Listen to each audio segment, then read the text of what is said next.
Beautiful souls, and welcome to my channel, Roseology. So today's pick a card is featuring a message from your own inner divine feminine, otherwise known as or referred to as your high priestess. So if you are ready to head to the meditation or the piles, head down to the description and the comments for the timestamps to those places in the video, because I'm going to take a couple of minutes here to discuss who and what the divine feminine or the high priestess is from my own perspective and my own experiences dealing with this energy. Okay, I'm only ever talking about my own perspective and my own experiences. Life exists through two lenses, the divine masculine and the divine feminine. The sacred masculine is all about structure, organization, clarity, solutions, assertion, dominance, taking rather than giving, light, order, and logic in a nice general sense. The sacred feminine is the inverted version of that energy. The divine feminine is where all things go to dissolve. She is the womb. She is darkness instead of light. She is death instead of life. She is chaos instead of order. She is interconnectedness, creation, chemistry, attraction, magnetism, intuition, sensuality, emotion, subconscious, magic, divinity, and mystery. Again, in a very general sense. So when we deal with the divine feminine, no matter if you identify as a male or a female, we all have masculine and feminine qualities within us and around us. The divine feminine is where we come into contact with empathy, sensitivity, unconditional love, wisdom, and healing. That's why the high priestess is seen as an old crone to some people, or an older woman, a grandmother of sorts with a lot of knowledge and wisdom. We tap into the sacred feminine when we are searching for answers we already have but have forgotten them or just can't find them.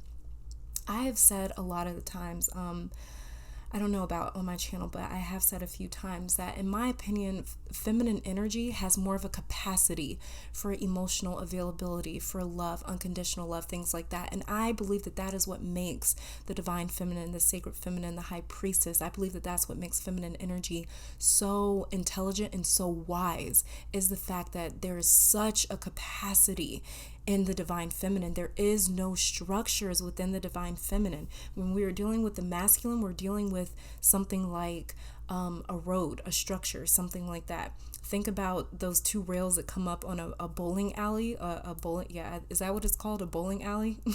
I don't know. I don't really go bowling, but you know, those two rails that come up on the sides. The divine masculine is much like that. He is the rails. He is the direction, basically. He's like your GPS telling you where to go if you're trying to get from point A to point B. The divine feminine is like removing those rails from that bowling alley, and so that the way there is no boundaries, there are no directions. We're just here to figure it out. We're just here to take in the sights. We're here to get inspiration. We are here to just be, to just exist. We don't need to do much more other than that. We just need to exist. We call in the divine feminine when it comes to connecting to inner strength and resilience. The divine feminine rules the subconscious because she rules the realm, like I was saying, of all things unknown. That's where we find the answers, by getting lost. This is why she is seen as darkness, because this is about using your senses besides the physical masculine 5 senses. The feminine wants you to use your sacred 6th sense of faith, trust, intuition, and curiosity to explore the unknown. When we want to create something, we call on the divine feminine to help us imagine it, and then the divine masculine comes in to help us see this thing into fruition, into form, bringing it into physical form. So I've talked about this months ago on my channel about exactly how the divine feminine and the divine masculine work when it comes to energy manifesting. And so energy manifests through the womb of the divine feminine before taking root and then being birthed through the divine masculine. And don't worry, I'll be doing a pick a card pretty soon on a message from your inner divine masculine or your emperor energy. Okay, so you can be looking forward to that. But that's basically a general rundown of the divine feminine. I'm going to do a whole video dedicated to her because I can't get into it now because this intro would be like a week long, but those videos will be out soon enough. If you're interested in them, then stay tuned for that. But yeah, we are contacting your high priestess today because we all have a high priestess, whether we identify as male or female. She is the gatekeeper to our knowledge and wisdom that our soul has collected throughout all of the ages and time that we have been here. Since our souls have been here since the very beginning of time. Energy cannot be created nor destroyed, right? And we are energy. We are made up of energy. We are made up of matter. And our inner high priestess holds on to that information, and she releases this wisdom to us at certain points in our life when she knows we can handle it or are ready to actually hear it and receive it. So that's who we are calling on today to hear from this sacred divine energy. I have 4 piles here, okay? So if you guys are ready, before we get to the reading, let me just say, like I always do, that this is a general reading for the collective. So in order for this reading to resonate with you, you need to be synced into the energy of this reading to help you do that. And to help you select a pile with your third eye, not your physical ones, I will be offering a 60-second meditation. 30 seconds into that meditation, I'll be placing crystals for those that like to pick piles with objects on them. If you're drawn to another pile, that's because there's another message for you in that pile. So if you'd like to participate in this meditation, get into a relaxed position, become aware of your entire body, starting with your feet and working that awareness up in sections from the feet to the head. Then take a deep breath in through your nose for around 5 seconds. Hold that breath for 3 seconds and exhale for 6 to 7 seconds. Once you've done this a few times, you should be ready to start that meditation. So this is pile 1, pile 2, pile 3, and pile 4. And we'll start that meditation right now.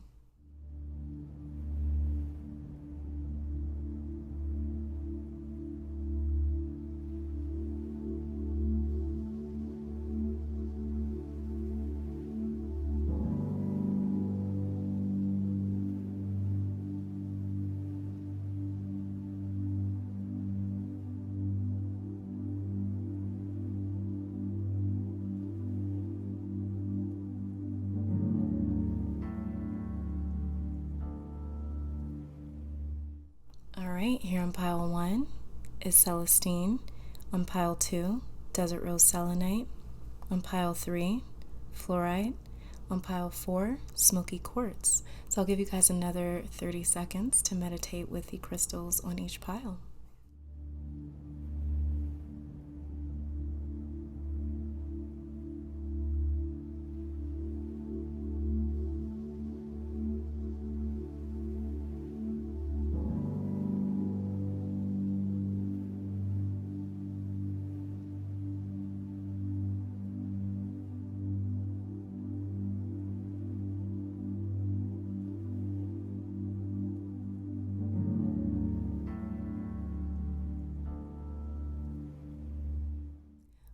Hopefully that meditation was enough time for you to pick a pile and tap into your own psychic awareness.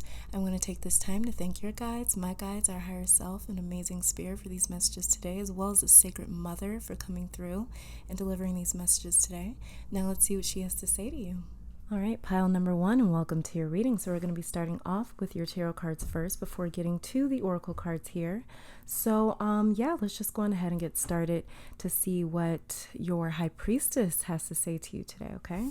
The very first card that we have here is the 7 of Coins, Death, and the 8 of Swords in reverse. Please do not fear any of the cards either. I don't care if it's the Death card, the Tower, the Devil card, the 10 of Swords, the 5 of Pentacles. Doesn't matter which card. Don't fear any of the tarot cards, no matter how bad they look. That is not what tarot is for, okay? So starting off here, what I'm getting is, it came through very clearly, very simply. But what I'm getting here from your high priestess is you're a bit bored with the 7 of Coins and you're ready for change with this Death card. So just walk out of the door with this 8 of Swords in reverse. And the reason why I'm saying this is because the number 7 and the 7 of Pentacles is a number of spiritual perfection. So this is something that we have mastered. And that's why in the 7 of Coins, he's in the Rider-Waite-Smith version of the tarot. In the 7 of Pentacles, it's depicted as a man that is looking down on the work that he's already done or has to do, but he is uninspired. He's unchallenged. It's not that he's incapable of doing the work. All right, I'm sorry, guys. My phone went off there. But yeah, anyways, so it's not that the man in the 7 of Pentacles is incapable of doing the work. The issue is he's already done the work, he's perfected it, and is craving something new to learn or to try. So this is the card of wanting something more. Then we have the Death card here, the card of undeniable, unavoidable change, the card where we realize nothing makes us invincible. There's a real change coming into your life pretty soon, pile 1, and it will break you out or away from whatever has felt stagnant or stuck in your life. Just understand that you asking for this change means that you have to go through this process of death here, transformation. That's what may be keeping you in this state of stagnation. There's something in your life that will never change. You may be holding on to hope, hoping that it will someday, but your divine feminine, your high priestess, is telling you that if you want change, you have to go and get it. You have to go and seek it. You have to go and take it, which is an interesting message from the sacred feminine. But she's saying that it's a choice with this Eight of Swords in reverse over here. She's saying that you have chosen to stay in an unyielding situation by making excuses for it or by dealing with it. You have to be the one to take this transition into your own hands. Now, there will be some sort of cosmic intervention that brings great awareness and a huge shift of circumstances into your life with this death card here, pile one. And that's what's going to make you see like, wow, the door is truly open here. Like I am free to walk in this new direction with this Eight of Swords, or at the very least, I'm just simply free. I get to discover something new to devote myself to and to conquer or master, like the Seven of Coins here. Another message that your sacred feminine is saying as well is to get into crystal grids or just gridding in general, which is an arrangement of crystals or other charged objects. So it's a sacred geometrical shape that you can print out online for free and arrange your crystals or other charged objects in to assist you in activating a particular energy. So Okay. So what your high priestess may be saying here is to get into gridding so you can tap into her frequency, so you can communicate with her on your own. Because looking at the Seven of Coins here, when I first saw it, I thought it was a grid. It looked exactly like a grid, like a sacred geometrical shape. So look into that online on Google if you want. I also have a video on how to charge or program objects like crystals or clothes, makeup, jewelry, things like that. So I made a completely dedicated video to how to charge objects to put your own energy into them, so that the way they can help you manifest or transform or contact a certain energy. So basically I will link it down below for you guys if you're interested in that and checking that out. But yeah, that's one other message that I think she's very strongly trying to say to my pile ones is definitely get into something where it's like you are charging energy, where you are activating it, basically, where you're activating it and then amplifying it. So you can even do this within your house. Feng Shui is a way to sort of activate your house or to set up things in this sort of way where it's like energy just flows a lot easier. So that's exactly what a grid is. It's sort of like Feng Shui where energy just flows a lot easier, but you're also activating or calling upon a certain energy. Okay, so I definitely think she's trying to say that to you as well. Another thing here that's really standing out to me for some reason is these two snakes in this death card. I don't know why, but I just really sincerely feel like there is some sort of splitting or merging that needs to take place within my pile ones, because these two snakes are standing out so strong to me and they're facing a rose. So there's something that's trying to unfold in your life. There's definitely something that's trying to unfold in your life, the way that a flower blooms. And I think for my pile ones, you guys can sort of feel something wanting to unfold, but for whatever reason, it hasn't happened yet. So it may sort of make you feel as though nothing's happening, like you're just sort of stuck. Your high priestess wants you to know that there is a way for you to transmute this energy. Your high priestess also wants you to know, pile one, that you are very strong or a very gifted transmuter, basically. You are somebody that can, that's what this death card is trying to say, that you are somebody that can take energy or take a certain situation, even take another human being, and you can transmute their energy. So either you can lift another being's energy or you can lower it. But you're very gifted at that. That's something that your high priestess wants you to know. I believe that she also wants you to know that you can do this within your own self, within your own life. So if you feel that you need to heal from something, if you feel that you need to transform something in your life, your high priestess is trying to tell you that you are very extremely capable of doing that. You're very gifted in that. That is one of your gifts. That's one of your spiritual gifts. You can free yourself. This is another thing that your high priestess is saying. That's the very first message that I got looking at these three cards, is your high priestess is saying that you have the gift, you have the ability to free yourself from whatever situation you find in your life that you do not like. You just have to know this about yourself. You have to embrace this gift within yourself. You may be a little reluctant or hesitant to embrace that gift, but it's there. It's a gift of yours. Okay, so let's go ahead and get to you guys' oracle cards here, see what else it is that we are seeing. We'll start with these. The very first one that we have here is there is only light. Okay, authentic truth. Very interesting. And then we have the cards, lunar eclipse, change. Yeah, that's something that we definitely sort of saw already, right? For sure, with this death card down here. Libra, I balance. That's interesting. It's really interesting because these two snakes were definitely standing out to me. And then we have the Libra I balance card. And then these two cards on the side is the 7 blessings of Eve. Then we have the abundance of Sotis, stellar blessings of the celestial goddess of abundance. Beautiful. Okay. The one interesting thing that I want to say, I don't really know this card just yet because I'm still getting to learn this deck. This is a kind of a new oracle deck here. But the one thing that I'm getting with the 7 blessings of Eve is much like the abundance of Sotis over here. And there's another snake like in the 7 blessings of Eve, just like on this death card here. And it's even coiled and curled in the same way. Wow. So yeah, in order for you to get from the 7 of Pentacles to this 8 of Swords in reverse, where you're freed or liberated, is you have to go through this massive change or transformation with this death card here. Okay, and moving on to Libra, I balance. Libra is ruled by Venus in the 7th house. So the 7th house deals with diplomacy, balance, relatability, karma, partnerships, your reflection, the other in this life. So somewhere in your personal life, there's an imbalance that has tipped the scales too far to one side versus the other. So this could be a relationship as well, coming in with this Libra I balance card. Because like I said, the 7th house, Libra rules the 7th house and is ruled by Venus.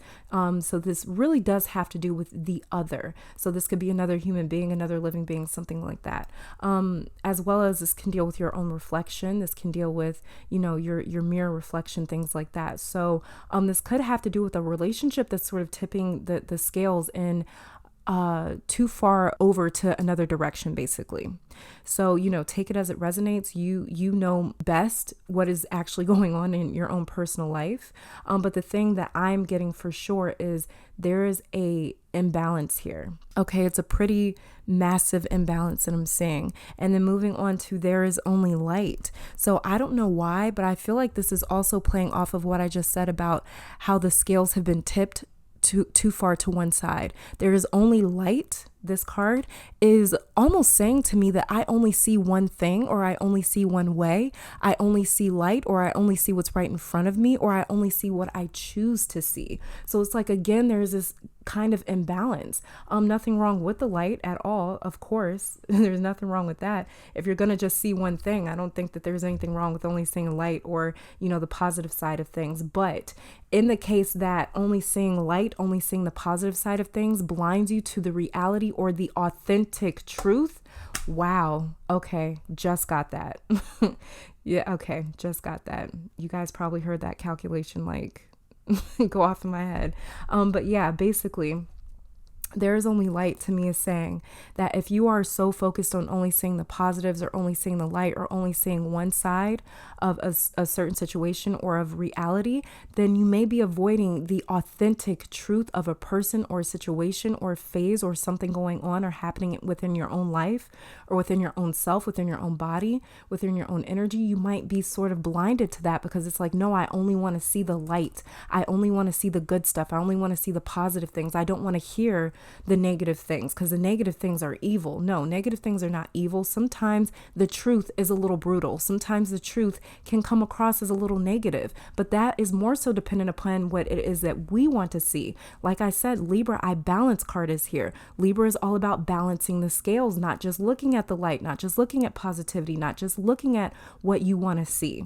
Don't romanticize things. Don't demonize things either, because we can also be a little too skeptical. We can also be a little too negative. We can also be negative to the point to where it traps us. It blinds us from optimism. It blinds us from opportunities. So this can go either which way. And that's what I'm saying here. There's a little bit of a imbalance in the scales. This is what your high priestess is coming through to say. Moving on to here to authentic truth. This is much like the Eight of Swords. In the Eight of Swords, typically you see a woman in the Rider-Waite-Smith deck. You typically see a woman trapped in the middle of 8 swords, and she's blindfolded to show that she's not visually influenced, but it's all in her mind, basically. So her thoughts are the ones that have trapped her, not her actual circumstances. So this is saying the real truth, the genuine truth is about to be shown or realized in your life, pile one.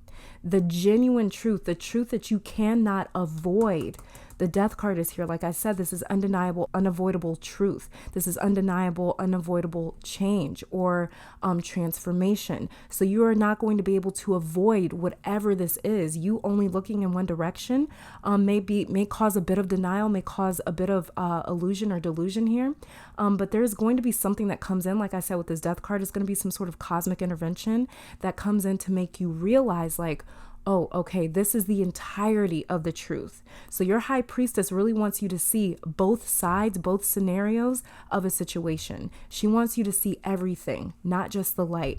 Okay. And if you're seeing too much of the dark, if you're seeing too much of something that may be a negative or maybe a little draining or maybe a little stressful, then focus a little bit more on balancing that out as well and seeing the optimistic, more opportunistic side of life, see the glass more half full than half empty, so whichever way that your scales are leaning too far to, try to balance that out by focusing a little bit more on the other end of the spectrum. Okay.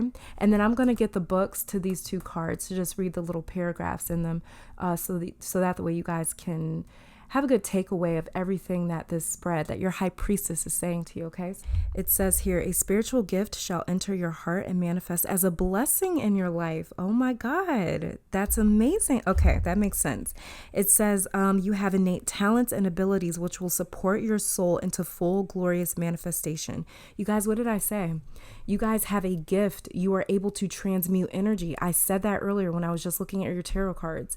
Wow. Okay. So you've been blessed with a beautiful divine destiny to fulfill. You have natural healing ability. I told you. Okay. I told you that. All right. So it says, choose your thoughts and words so they reflect what you truly wish to put out into the world, because your influence is stronger and further reaching than you realize. Beautiful. I told you guys, you have major transmutational abilities or a skill. It's like a spiritual gift that you've been gifted by your high priestess, by this divine feminine, sacred feminine being. She has given you the gift of healing, of being able to transmute energy. So if somebody or if something is low vibrational, negative, dark in your life, you can transmute it to the other end of the spectrum. Oh my God, I'm just now getting that. Wow. Okay. Basically what I just got here is that your natural gifts that was given to you by your high priestess makes you a transmutational person, basically. So you are able to take like a energy that may be low vibrational or high vibrational, and you can transmute it. You can bring it to the other end of the spectrum, where if you're taking a low vibrational energy, you can move it up to a higher vibrational energy.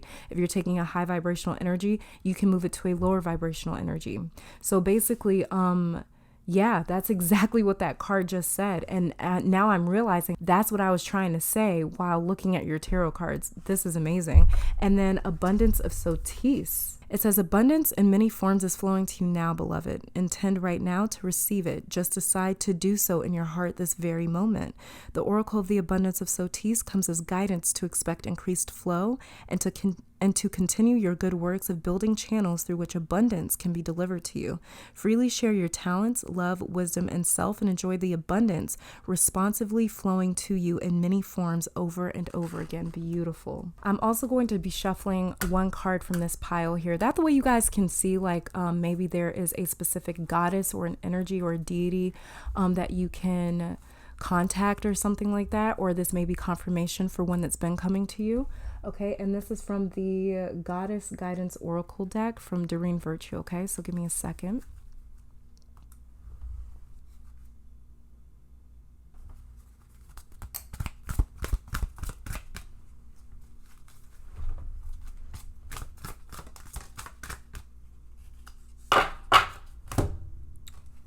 And we have here, wow, Wow, beautiful.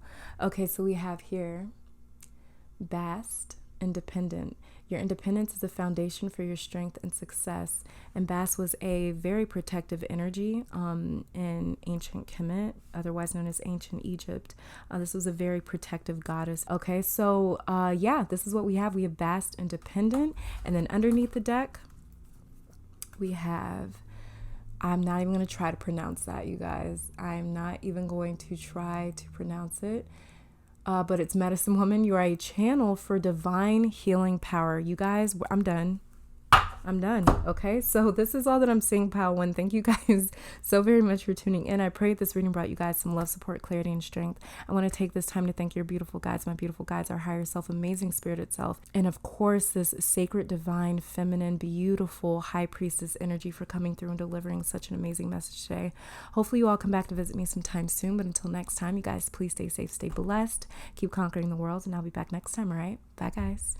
All right, in pile number 2, welcome to your reading. So we're going to be starting off with your tarot cards first before getting to your oracle cards. The very first card that we have here is the Two of Cups in reverse, Strength, and the Moon. So starting off pile 2, there's been a break in connection I'm seeing here. You were emotionally tied or bonded to something or someone, and there's been a severing of that. The Strength card is here to say don't do what your emotions are telling you to do because you are not seeing everything clearly right now with this Moon card here.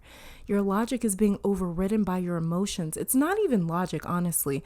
This is your body, your temple, your vessel being consumed or taken over by your raw, wild, untamed emotions. So things change between you and this other party with this Two of Cups in reverse here. And now you're doing something alone that you signed up to do with another person. You may have some animosity because of that. Something has somewhat triggered you to be less refined in your composure. You're less worried about image and more focused on transparency. You're in the middle of a fight for your temple or your vessel because we have the Strength card here. This card is typically seen as a woman mitigating or disarming a lion. She has softened the ferocity of this king of the jungle with her gentleness. She has diffused a bomb with a flower.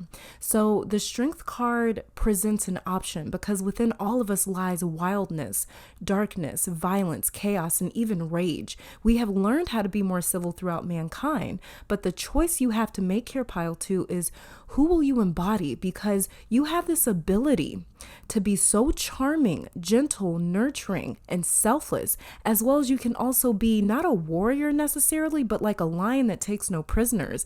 This is a being that has an emotional range of responses, I'm saying here. So it's like you never know if this lion is going to attack or just chill out. The question that's coming through for my pile 2s is who do you want to be? What version of yourself will inhabit your vessel? Or will you learn how to incorporate the two? Because recently you've had a separation of who you are or who you thought you were or who you were conditioned to be. Something made you embrace the other side of yourself and it seems almost extreme. You know what?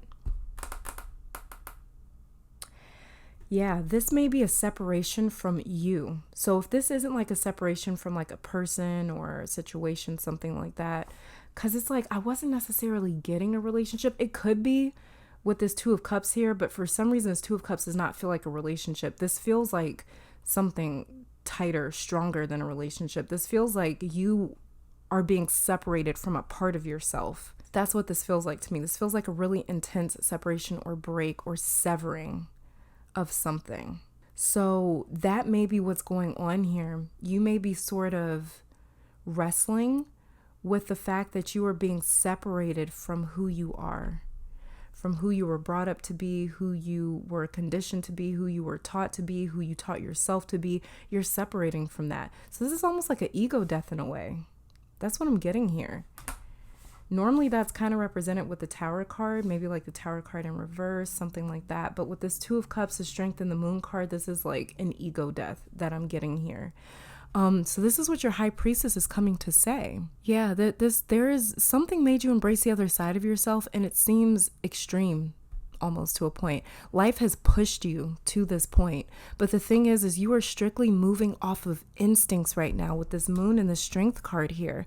The Moon represents our subconscious in astrology, and within this tarot card, the Moon represents our subconscious, It represents our instincts, our innermost being, our emotional self. Like how in the Strength card, the woman is more conditioned. She's been taught how to be human or civil or more domesticated. The Lion is just the Lion. He is who he is. He could care less about fitting into society because he believes in instinct. He trusts in instinct. So he does what he wants when he wants. But that's also not okay in the woman's society or in the woman's world. And diplomacy that the woman has learned does not work in the Lion's world. So somewhere you've chosen to participate or be a part of some sort of environment that does not agree with you, with the real you. And this is why you may be easily triggered at this moment or extra intuitive or sensitive to your environment with this Moon card here. You may be in a situation where the Lion is roaming around in public when he should be in the jungle. And the woman is strolling through the jungle instead of her own world. So what commitment or bond or promise or agreement with this Two of Cups here has you embodying the wrong version of yourself with this Strength card? Because there's something wrong with the situation, not you. Because the feeling I'm getting is with this Moon card here is your woman or your Lion comes out at the wrong times. And that's what's causing this confusion with this Moon card. You're passive when you need to be assertive, or you're aggressive when you need to be more gentle. And those worlds are kind of blending into each other and they're kind of muddying things. And that's what's causing all of this confusion. That's what's causing this like dilemma of like an identity crisis almost. This is almost like an identity crisis. This might not even be, this could be an ego death, but this is definitely like an identity crisis here. Like, how am I supposed to handle this situation? How am I supposed to do this? How am I supposed to do that? What is this okay for me to truly express how I feel? This is like what I'm getting here is like, is it okay for me to be transparent? Is it okay for me to be real about my feelings? Is it okay for me to be real about my emotions? What if I feel like getting angry? What if I feel like screaming or crying or punching a wall? Like, I have this emotional storm brewing inside of me, and I've been taught how to suppress it. I've been taught how to mask it. I've been taught how to refine it, that the way it doesn't come out the way that it is being conjured up within me. And that is what is causing this like issue within your own self, is like, I am trying so hard to maintain this image. I am trying to be civil. I'm trying to fit into the standards of society. But what is happening within me is not up to the par or the standards of society. It's like you are afraid of feeling crazy if you allow your true emotions to just come out and be what they are. But some situations call for that. Sometimes there's situations in life that call for you to be transparent with your emotions. There's times where it's like we do need to be more refined, where we need to refine our emotions, where we need to control them. And then there's other times where our emotions need to be what they are without us manipulating or sort of forming them into something else. Sometimes we need to have our raw emotions expressed, but sometimes some situations happen where we're not able to control it, where we almost don't want to control it. And that's what I'm seeing here with my pile twos. And that's what is coming through. I believe this is what your High Priestess is trying to say to you. So the Moon card is also telling me some of you need to cry or get vulnerable to express why you feel the way that you do. Otherwise, people in your life may keep wondering what's up with you. Why are you being so sensitive or emotional or triggered? People in your life may be feeling like you're on like the brink of just losing it. Maybe you may seem temperamental to those around you right now, where people feel like they're walking on eggshells around you. Talk to them. If there's relationships and people in your life that are significant or important to you, tell them the truth. Even if you don't know what the truth is, just say, I don't know what's going on. I don't know what's happening. I don't know why I'm feeling how I feel. I just feel this way for whatever reason. Get vulnerable. That's the one thing that the woman and the Lion have in common, is they are both avoiding vulnerability. The woman doesn't want her animalistic nature to come out, so she likes to suppress or refine it, and the Lion doesn't even know how to be more domesticated. This almost looks like a compass to me as well right here.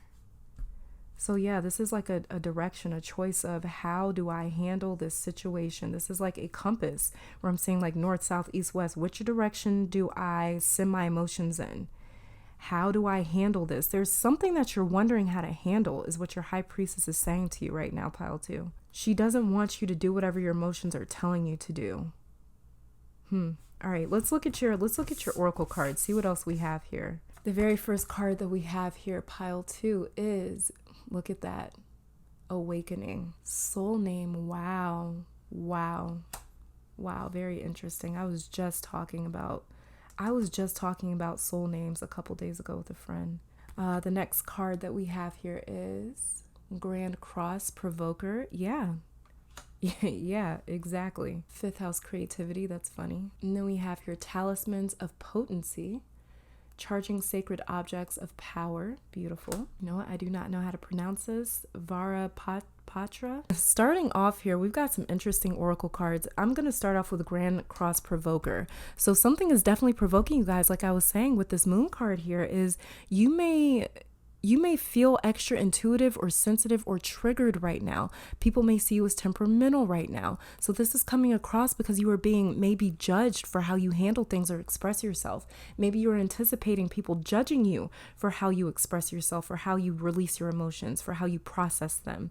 And then moving on to fifth house, creativity. So the fifth house is ruled by Leo, the lion, and the sun as well. So the sun is our ego. When I say ego, I mean the way that we identify ourselves. If someone asked you right now, who are you? And you give them a list of things, that is your ego, represented by the sun and the fifth house. So again, the question of who are you is coming up. What side of the line or the fence do you fall on? There's something very unpredictable about your nature or your energy that people respond to very vividly around you. Your high priestess is saying to culture or refine yourself just a little bit more. For whatever reason, that's the message that she's trying to get across is do not expose your innermost emotions for some reason. I don't know why, but it's like she wants you to kind of keep them more so to yourself, to maybe express them privately, something like that. Okay. And then moving on to awakening and soul name. Now this is the part that really threw me. But soul name it's the sacred name or label given to us by the universe. There is no other like it. It's uniquely crafted for you and only you. So it's not like the name like Jim or something like that. You know, this is very, very unique. When this name is said, your soul answers to it because no other energy, no other being in this universe, in existence, has the name that your soul has taken. So this is why names back in ancient times were exclusive from one another. Pharaohs and tribes believed in the power of their name. In the Christian Bible, it's everywhere that you should never say God's name in vain. The tetragrammaton of the 4-letter Hebrew word that people claim is the true name of God, but no one's soul knows how to pronounce it. This is another case about soul names where it's like we have the name of God, but no one knows how to pronounce it because there's so much power in that name. In the Greater and Lesser Keys of Solomon, he is given control over demons by using a sacred ring or talisman and by knowing the names of these entities. There's a lot of power in the name because it calls on your authentic self, which is your soul. It calls on your own soul's vibration.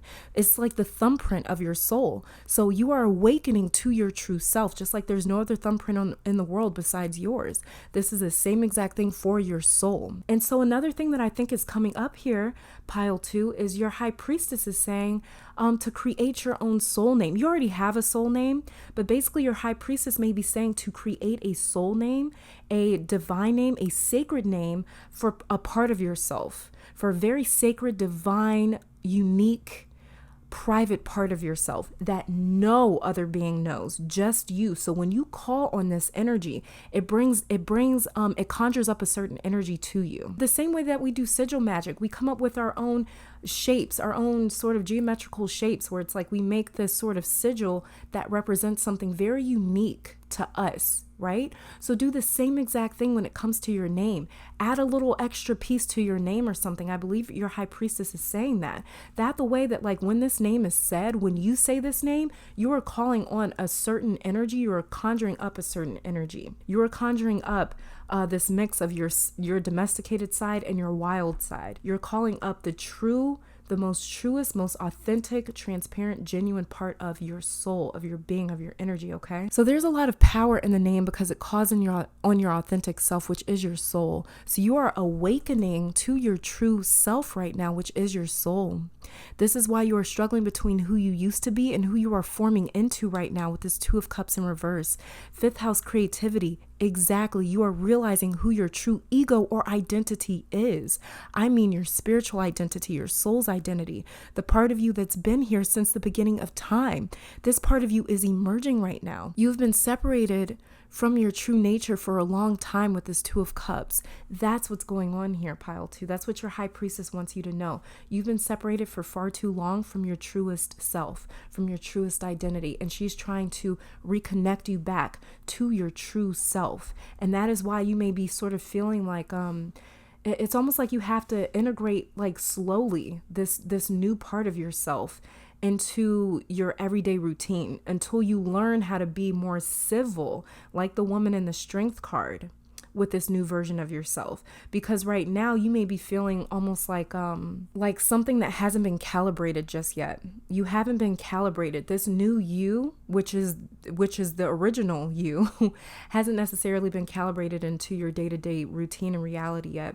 So you have to get used to that first, okay? And that's exactly what's happening. Once that happens, you won't feel so temperamental or so sensitive or so hypersensitive almost to this environment around you. Right now you're feeling like that because the realest part of you is just slowly being integrated into your consciousness, okay? So I'm going to actually read the books of these 2 cards, a little paragraph. Oh my God, you guys. It says here, out of confusion, a clear and progressive pathway is opening up for you. It is an auspicious time to give generously of yourself to others, enriching the quality of your connections, expressing spiritual blessings of goodwill and encouragement from your heart.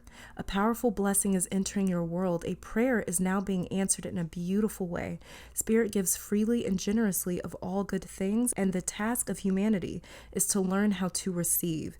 The key to receiving is an open, surrendered, generous, and trusting heart. Beautiful. And the talismans of potency says sacred tools and objects can become an extension of your energy field. Exactly like I was saying about your name, you guys. This soul name, this sigil, whatever it is that you come up with that represents you, can become an extension of your own energy field. Going back to the book, it says focusing your power and intention, helping you heal the split between spirit and matter, and learning to bring physical matter more deeply into light and life. You are encouraged to work with sacred materials in a conscious way to help your own healing and enjoyment of the material world as a part of your spiritual practice.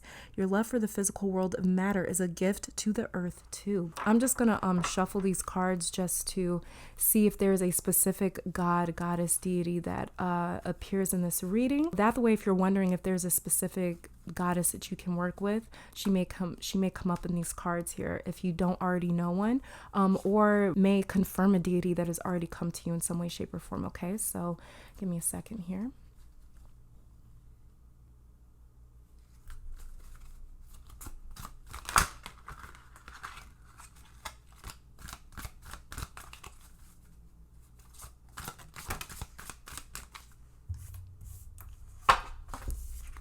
All right, we have Coventina, purification. It is time for a cleansing detoxification of your body and mind. Yeah. Okay, so you guys are definitely being purified for sure. That's what's going on. That's why you are integrating with this other part of yourself. And then it says here, Sarasvati, the arts, express yourself through creative activities. So this may be a great way for you guys to sort of express everything that's going on emotionally within you, okay? So, yeah, this is all that I'm seeing for my pile 2s. Thank you guys so very much for tuning in. I pray that this reading brought you guys some love, support, clarity, and strength. I want to take this time out to thank your beautiful guides, my beautiful guides, our higher self, and amazing spirit itself for this message today, as well as the beautiful divine feminine for coming through and delivering such an awesome message today. Hopefully you all come back to visit me sometime soon, but until next time, you guys, please stay safe, stay blessed, keep conquering the world, and I'll be back later. All right, bye guys. All right, in pile number 3, welcome to your reading. So we're going to be starting off with your tarot cards first before getting to your oracle cards here. So let's just go on ahead and start off with your tarot cards to see what your high priestess has to say to you today, okay?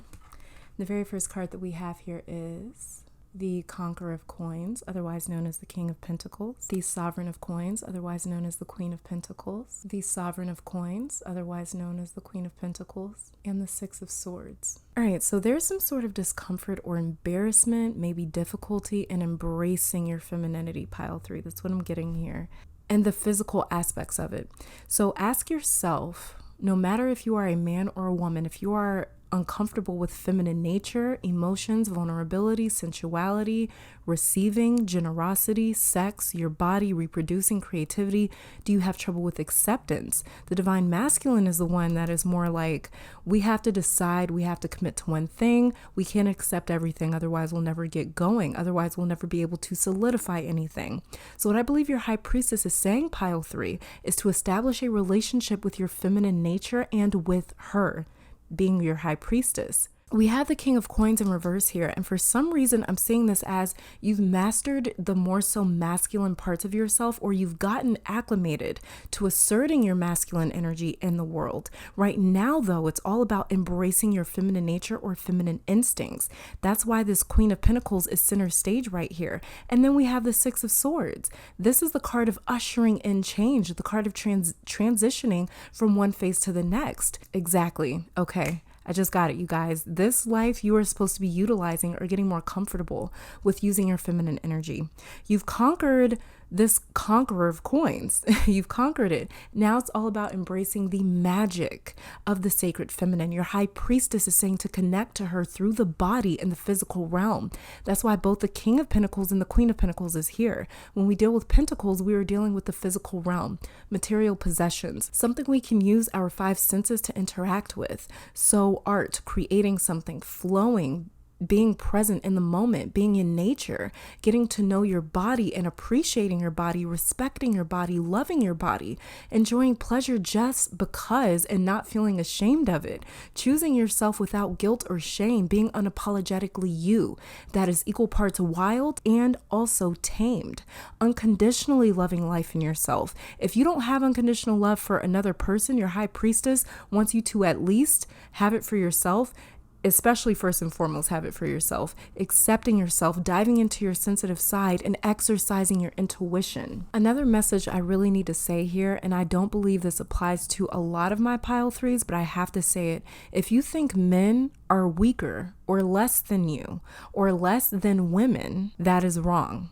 If you think men are stronger, better, or more capable than women, that's wrong.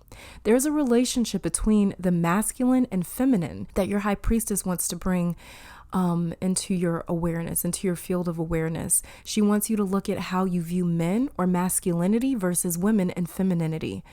How do you see these two energies? Do you like one more than the other or prefer one over the other? Do you praise one and demonize the other? Your high priestess is calling attention to that for some reason here. But with this Queen of Pentacles here, she wants you to see how masculine and feminine are not separate. They are actually one and the same. The divine masculine cannot do his job without the sacred feminine, and the divine feminine cannot do her job without the sacred masculine.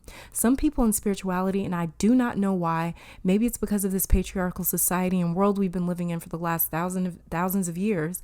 But I've heard more than a few spiritual people talk down about the divine masculine or masculine energy in general, or men in general. And the thing is, it's yin and yang. Light and dark, life and death, order and chaos, not just one or the other. Obviously, we know that misogyny is wrong, but some people feel superior or inferior because of their gender.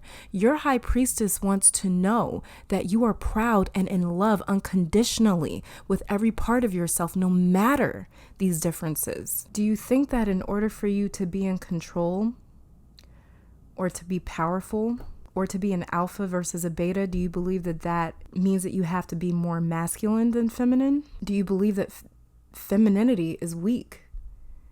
You know, just really look at the relationship that you have with both of these energies.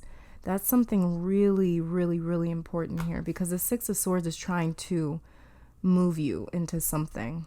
Yeah, there's like some weird relationship here between male and female, man and woman, masculine and feminine. No matter how you identify, there's like a very strange relationship here. And more than likely, like I said, it's more than likely the society that has warped your view or our view of what masculine and feminine is. You know, I know it definitely did for me for much of my life, being in the environment that I was in growing up. That is just the message that I perceived. I'll put it that way. And I've come to find out that that's not true at all. You know, I've come to find that out in my life, but it took it took a lot. It took a lot of me sort of separating from that environment and getting into my own environment to see how much value my femininity had, how much value the divine feminine had, and how much wisdom she had for me. So much wisdom that the divine masculine just cannot compete with. And there's a lot of things that the divine masculine does that the divine feminine cannot compete with. Like I said, you guys, I'll be coming out with a pick a card for a message from your divine masculine energy as well. Do you listen to the men in your life over the women in your life? You know, what's going on here? There's something. Let's just get to you guys' oracle cards. See what we got going on here. The very first one that we have here is visualize. Beautiful. Grounding and beautiful. Look at this. Sensitivity. Earth element. Stability. Cancer. I feel. And then we have here the sun of 417 hertz. I've been listening to a lot of 417 hertz music the last week now. And a goddess of 10,000 names, Isis, endless emanation of the priestess. Okay, beautiful. It's just so funny how this name thing keeps coming up. I was just talking to somebody the other day, like a couple days ago, about names and how much power is in a name. Moving on here, I'm going to start off with earth element stability and Cancer, I feel. Now, again, this is funny because Cancer is a water element and then we have the earth element here. So again, this is about finding stability in our own fluidity, finding the balance between compliance and defiance, order and chaos, flow and direction. I thought this was more so about you getting comfortable with your divine feminine, but these two cards here are sort of saying this is you learning to work with both of these energies for your benefit, capitalizing off of the gifts that come with both of these energies. Sorry, you guys, there's a plane. But that's why the Six of Swords is here to say that you've mastered the masculine energy and now it's about integrating the feminine energy and flowing both of these elements into an intention or direction or purpose. Your high priestess wants you to use both your feminine and masculine qualities to direct energy into form or into creation, basically. And then moving on to visualize grounding and sensitivity. Now, again, we have the most amazing contrast here because grounding deals with what? The earth element, stability, and the root chakra. Visualize deals with the higher chakras like the third eye. Sensitivity deals with something like the higher chakras, which would be like maybe the heart chakra, something like that. So again, we have two separate energies begging for your attention. They want to be funneled into something, maybe you or something you are working on. But these energies want to come together within your life. So you can create something whole in the world and something unified that is brilliantly balanced. So this is about you. Okay. For my pile threes, you guys, like I was saying, in a past life, maybe in a recent past life, you had more masculine energy. And now in this incarnation, you have more feminine energy. So I believe that you guys are really learning how to merge both of these together and how to not be so reliant on one energy versus the other. This is about you unifying your yin and yang qualities, pile three. That's what your high priestess wants you to know. She really wants you to focus on integrating your yin and yang qualities. She wants you to focus on unifying them within your life and your reality and your world and your energy. That the way you can use both of these things, because that is what the Six of Swords is trying to do. The Six of Swords is all about somebody moving on. They're moving on from one phase to the next. And this is kind of also like a depiction of you moving from your south node or your past life into this current incarnation, into your north node. That's kind of like what's going on here. We're moving on from this King of Pentacles into the Queen of Pentacles. We're phasing into this more feminine space, basically. So for some of you, this is about integrating both that masculine and feminine qualities. For others of you, this is about right now focusing more so on accepting your feminine qualities, accepting your femininity, and not being ashamed, not feeling angry about it, not feeling resentful towards it, not feeling ashamed of it, not feeling guilty about it, not feeling as though it's weak, not feeling as though it's inferior, not feeling as though it's not going to get the job done. There's so much power in the divine feminine, right? So that's basically what I'm really seeing here for my pile threes. And what I'm going to do now is I'm going to, and then you guys, you know what? We also have sensitivity here. Sensitivity is a lot like Cancer. Cancer is ruled by the moon. Cancer also rules the fourth house. Earth element can be seen as more so masculine, and water element can be seen as more so feminine. So like I was saying, again, we just have this contrast that we're dealing with the masculine and feminine qualities. Let me actually get the book for these two cards and read their little paragraphs in them. 417 hertz. It says you are being healed from guilt and fear. Yep. Okay. Yeah. Such emotions will no longer steal your personal power or dissuade you from confidence, happiness, and realizing your own worth. No matter how unlikely it may seem, you're going to emerge from a spiritual winter into life and light. The divinely ordained time for your liberation, healing, and emergence is much closer than you realize. Abundant blessings are stirring and shall soon manifest. This sounds a lot like that Six of Swords. Again, I'm just going to read this sentence again. It says you are being healed from guilt and fear. Like I was saying, if you feel like your divine feminine is weak, or if you feel ashamed of your feminine qualities, your feminine energies, your feminine aspects, this is exactly what your high priestess wants you to get more in tune with. That the way you're not feeling ashamed or guilty or inferior, but you're still feeling just as powerful as the masculine. The masculine is very assertive, very aggressive energy, and you can have that same sort of feeling, that same sort of pride that we more so easily find in the masculine parts of ourselves. You can also find that same pride in the feminine aspects of yourself. So I believe that this is what this card is talking about, as well as 417 hertz is very healing. 417 hertz will rid any negativity around you. So you may also want to listen to some 417 hertz at night as you're sleeping. That's what I do. I just put it on at night and allow my body to do the rest, because when we're sleeping, that's when our subconscious takes over. Our conscious is no longer in the way. It's no longer allowed to intervene. And the subconscious, our energy body, can do what it needs to do without us interfering. So yeah, that's what I'm seeing. I'm just saying again, like it says, integrating here. So this divinely ordained time for your liberation, healing, and emergence is much closer than you think. Abundant blessings are stirring and shall soon manifest. Just like the Six of Swords and the earth element. Earth element, when we deal with earth element, we're dealing with manifestation, because the earth is what? The earth is like, it's tangible. It's something you can actually hold. So when we're dealing with the earth element, we're dealing with the final stage of manifestation before that thing decomposes, then dies and returns back to energy. And then energy recycles and becomes something else all over again, right? So that's what we're dealing with when we deal with the earth element. And I'm just going to read this goddess of 10,000 names here. It says Isis, emanations of the priestess. Isis, with many names, forms, associations, and expressions, is referred to as the goddess of 10,000 names. A name holds power. It defines and energizes or limits. The names, faces, and roles that you play are just one part of your being, yet you exist beyond them. Like I was saying, you're a lot more than your masculine energy. You're also feminine energy. That's what you need to get comfortable with in this incarnation. Okay, so I'm going to keep going here. The name, faces, and roles that you play are just one part of your being, yet you exist beyond them. Beloved initiate, as a vast being, you are currently realizing that you are not limited by previous identities you held. Instead, you are becoming more of your whole self. Enjoy the uncovering of even more of you. I'm just going to read that line one more time because that blew my mind. It says here, the names, faces, and roles that you play are just one part of your being, yet you exist beyond them. Beloved initiate, you are a vast being.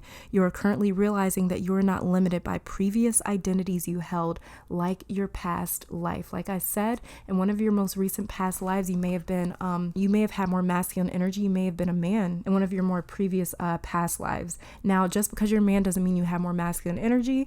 You can have more feminine energy and be a man. You can be a woman and have more masculine energy, you know, as well as, yes, for sure. Visualizing can help you connect with your high priestess. Grounding can help connect you with your high priestess, becoming more sensitive, because grounding and visualizing is going to help you become more sensitive to your high priestess. That's the way you can get in touch with her. Cancer, I feel we have the Cancer card here. Cancer is all about being sensitive to the subtle energies. Cancer is ruled by the moon, the mother, basically. Cancer is the mother of the zodiac, while we have Leo, maybe Capricorn is more so as like the dad of the zodiac. But yeah, we have Cancer. Cancer is like the mother of the zodiac, right? So calling on more so this Cancer energy, using the moon, grounding yourself obviously is going to really help you get in contact with your own high priestess, with your own feminine qualities and your own feminine nature. Okay, I'm actually going to shuffle from this deck here just one card just to see if there's any specific goddess that comes up, if you're wondering if there's a certain goddess, deity, or energy that you guys can work with, as well as these cards may actually identify a certain deity, goddess, or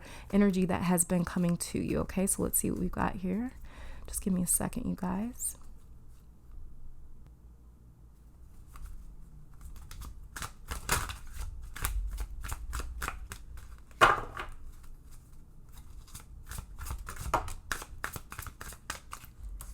Don't really like it when two pop out, so I'm gonna keep going.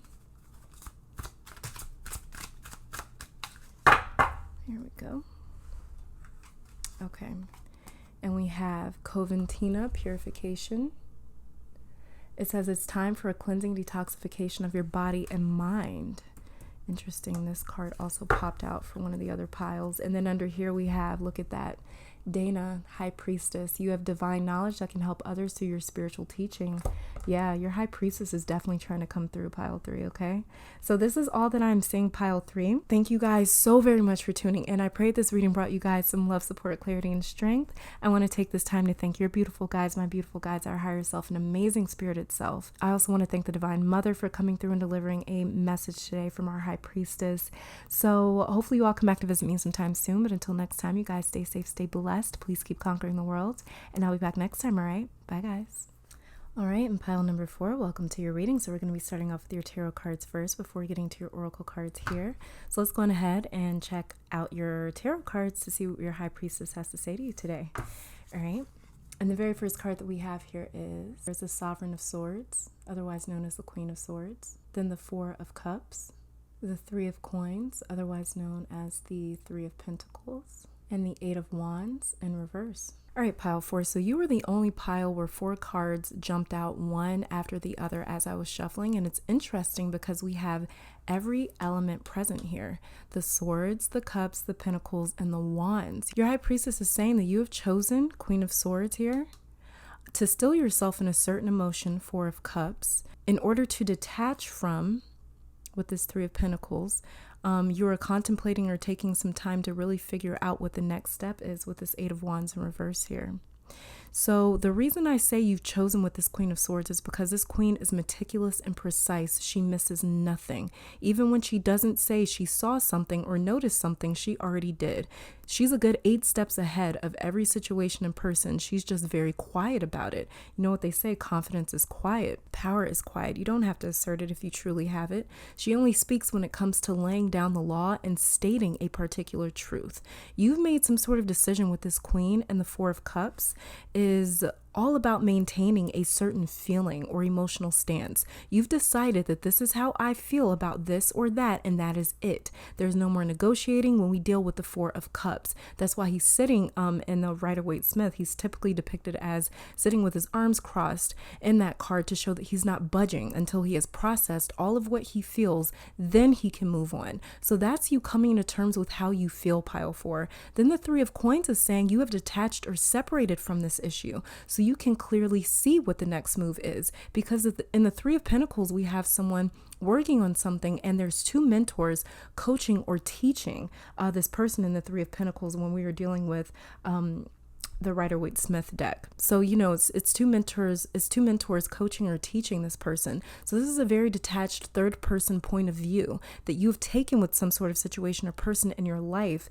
And that is what those 2 mentors are doing in the 3 of Coins. They're sort of looking at this person work, and because they are detached, because they are separated, because they are on the outside looking in, they're able to see certain things that other person can't necessarily see. Like I was saying, this is very, very detached third person point of view that you have taken with some sort sort of situation or person in your life. And the Eight of Wands in reverse is saying you are working to figure out how to handle this. How do you work with this decision that you've made or the information you have?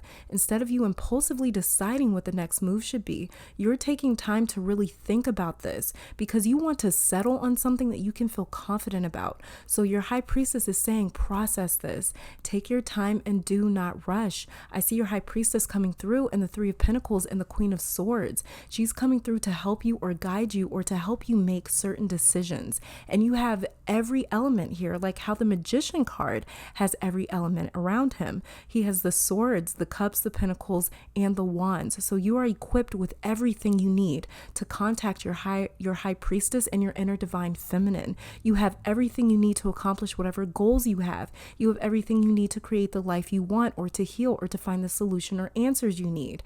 The thing is here is your logical mind or your brain with this Queen of Swords is the one that is in control because we have the Queen of Swords here. And the Four of Cups is here to say emotionally you are or can be a bit stubborn. You may even have a Taurus, Leo, Scorpio, or Aquarius moon because of this Four of Cups here. Or your moon may be in either the 2nd, 5th, 8th, or 11th houses, okay? And moving on, the Three of Cups is saying materially you may feel like you are lacking the skills and supplies required to make certain things happen, as well as get some herbs. I keep saying that with this Three of Pentacles right here. I don't know why, but I keep saying to get some herbs.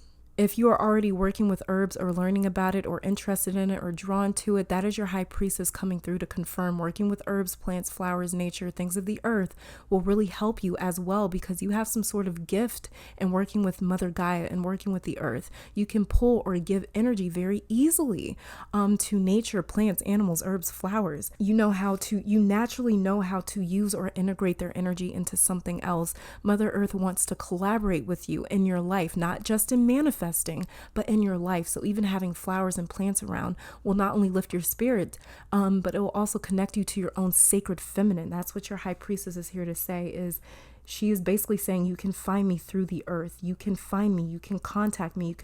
You can communicate with me. You can connect to me through this earth. So work through the earth, okay? And the Eight of Wands in reverse is saying energetically, you may feel a bit directionless. This is your energy, your drive and motivation when we deal with the wands. We're dealing with willpower, ambition, enthusiasm, and initiative.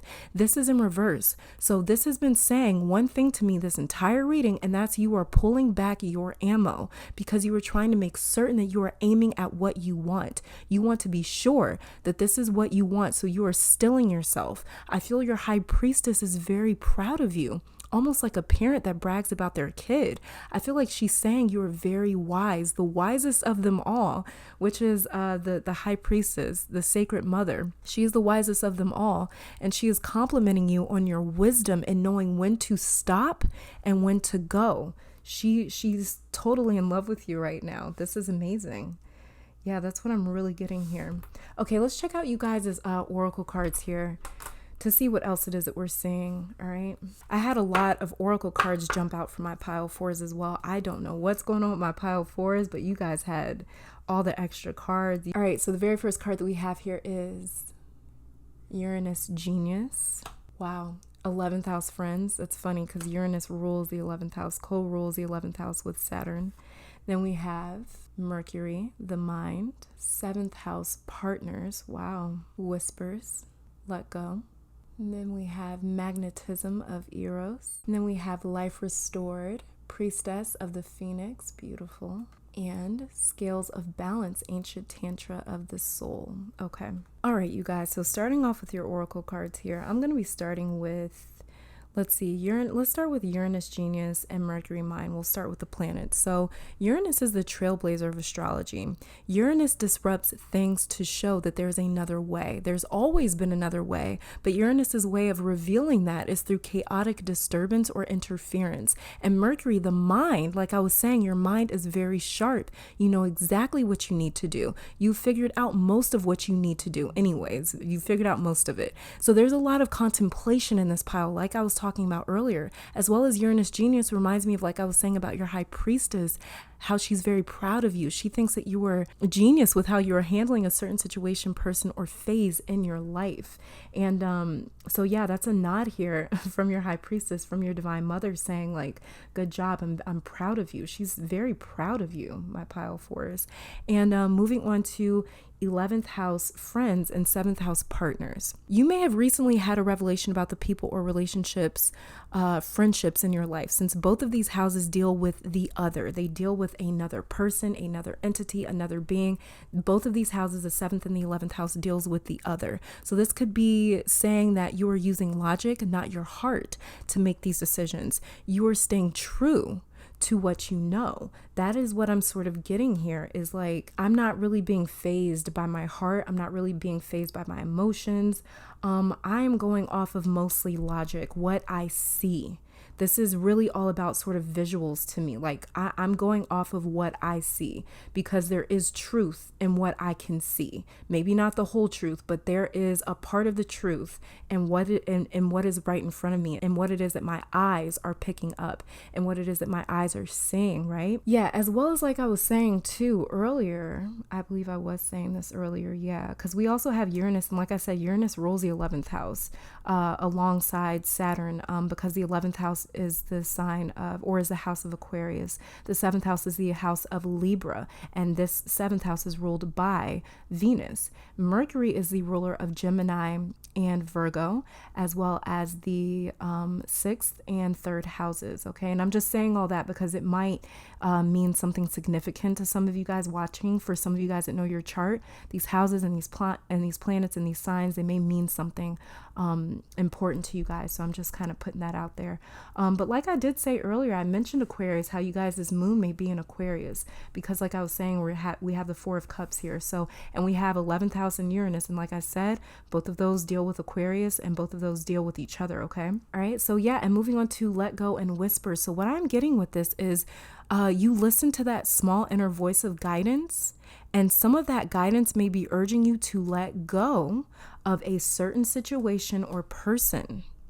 Like I said, pile 4, you know what to do, or you are contemplating it. You're just sort of waiting to make your move. You're really waiting to make your move. This is why your 8 of Wands is in reverse, because it's like, I'm waiting to make my move. I'm waiting until I've processed this entire situation. I'm waiting until I've processed all of my emotions. I'm waiting until I have all of the answers. I'm waiting until I have everything that I need. Like I said, you have everything you need with the swords, cups, coins, and wands. So this is you saying, I'm waiting until I have everything I need, then I'm going to make my move. This is pretty genius of you. This is very meticulous of you as well. I said that earlier about your Queen of Swords. And we have here Mercury, the mind. Mercury is all about details, precision, everything that is very meticulous, very detail oriented, basically. So you're really waiting until you have all the facts of a certain situation or person before you actually make your move. Right now, you're just sort of sitting back and watching, like how the Queen of Swords does. She sits back, she takes in all of her information, she takes in everything it is that she's observing and assessing, and then she comes down with her final decision. And that's what I see you doing here. And this is what your divine feminine, this is what your high priestess is really proud of when it comes to you. She's very proud. But it's very interesting how we have ancient Tantra here and magnetism of Eros. And Tantra sort of deals with getting in touch with the body. It can deal with sexuality, pleasure, sensuality, things like that. But Tantra is not all about sex. Okay, so, but it is kind of interesting because we have this magnetism of Eros card here. So let's see what these cards actually mean, okay? And it says here, with life restored, spiritual resurrection is gifted to you now. Whatever part of you or your life you thought to be dead is being revived and will flourish back into life. Just as the phoenix rises from the fire, transitioning from death into life, so too will you rise again, healed and renewed. Yeah, you're just waiting. You're totally waiting to make your move, basically. You're just kind of waiting, but everything right now is sort of coming to you. You're sort of drawing all this life into yourself. Like I was saying about how you have every element here, like the magician draws in life and energy. That's the way he can direct it. And that's what I kind of see you doing here, is like, I'm waiting for everything to be restored to me. I'm waiting for everything to be revealed to me. This card says here, you are a tantrika. I guess this would be somebody that is a practitioner of Tantra. But it says that You are a tantrika, an initiate on the path of divine healing of the masculine and feminine, the two sacred polarities that are universal to human experience. As these energies come into mutual respect and balance, you attain great power, presence, and healing effect in the world of the soul and in the human world of forms here on this earth. You are supported in further exploring this path now under the auspices and blessings of beloved Isis. Okay, so this is all about you sort of finding, and we do have the seventh house here, and the seventh house is ruled by Libra. Libra is the sign of the scales, right? So the seventh house deals with the scales. This is all about you sort of finding a nice balance between healing the masculine and feminine polarities, basically, which is beautiful. So this is something that's very healing that's going on with you as well. Yeah, you're definitely waiting for something because you want to be whole before you make your decision, or you want to have all of the facts before you make your decision. You need to be whole. You have this priority where it's like, I need to be whole before I move forward. And then moving on to magnetism of Eros, it says, trust in what your heart yearns for without concern about how it will manifest. Take steps towards that which moves your heart. Reach out for what your soul wants and needs. Allow yourself to be vulnerable, for only then can you truly be held. That which appears out of reach or unavailable to you is closer than you realize. You guys are moving towards something. You're definitely moving towards something. And it even says here in this card to let go. So yeah, magnetism of Eros. This is like being pulled somewhere else, being drawn or attracted to some other direction. I feel like you are being pulled, but you're just waiting. You're waiting. You're just like, you know, I am being called over here, or I am sort of, but you don't want to assume. You don't want to sort of make a move being pulled somewhere. You don't want to sort of make a move just because you're being pulled somewhere. You want to make a move because it's like, no, I know, and I have certainty in this. I have like a certain sort of security in this because I know everything.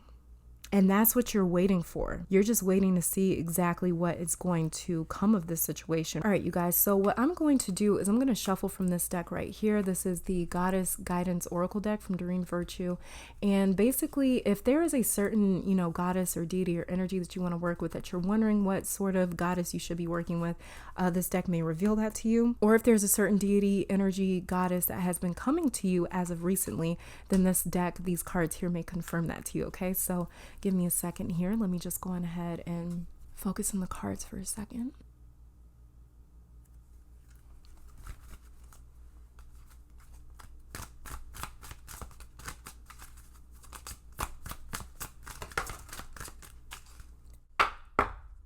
Okay, and we have here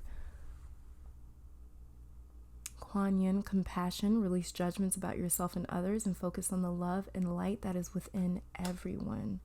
All right, and then underneath the deck we have peace. There is no need to worry as everything is working out beautifully. And this is Irene. So maybe you do need to add in a little bit more gentleness into your contemplation, whatever it is that you were thinking about, whatever move it is that you're sort of wrestling or sitting with.